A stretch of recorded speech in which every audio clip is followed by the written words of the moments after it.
against, of course, is what Christ is against, is the spirit of the woman. What do you think Christ came to save us from? Not from women, but from the spirit of the woman. Because as I've been teaching, and as you've seen in your own life, the whole world is controlled by the spirit of the woman. You see, everything that's wrong with us, it's pride, having gone before the fall. Just like these politicians that are in power, especially in Canada, weak beta males the mother imposed on them, and they're just like these females, emotional. It's being sustained by worldly affections, which are all feminine. See, and feminine spirit oriented. Like the rock and roll musicians are not manly; they're feminine. Amazing. You see, everything, and even the politicians of the world, they're not masculine; they're manipulative. See, dominating and manipulative, that's feminine. Masculine is gentle, understanding, wise. He's not willful. He has a strong will, but not willful. You can't confuse him and make him do anything you want, but he won't lay his will upon you. And recognizing that the man won't lay his will upon you, but just won't be willed, won't be overcome by a manipulating spirit. The spirit of the woman is very vexed and angry because it's used to having its way through subtle and slithery means. You see what I mean?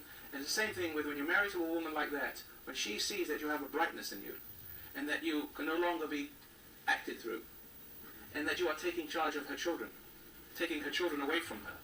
That's a very good point, because she felt very threatened with the children. See, that's right. Extremely threatened. So I'm very sorry, but I mean, it almost happened to me when I became enlightened, but it was a struggle, and most of the time, if you hold your ground, you can win your woman back, because not all women are like that. Because most women will balk a little bit. They'll sit down on their haunches a little bit and complain and think you're queer because you're no longer amorous and want sex and wanted to mother you, and she can't get that feeling of superiority and security and power from your weakness anymore, which she's addicted to. That's all there is between you. There's no love. It's that security. That's all she's got. The security is your addiction, your worship, see? And that kind of don't push your power. You know what I mean? so that most women, all of you will experience to some degree that a woman will react that way, but after a while, if you hold your ground, they kind of like it. They like that you're manly, but otherwise they're going to accuse you of being willful and dominating and powerful and hating women and listening to that creep Roy Masters, but they're woman-hating so-and-so. So I'm very sorry about that.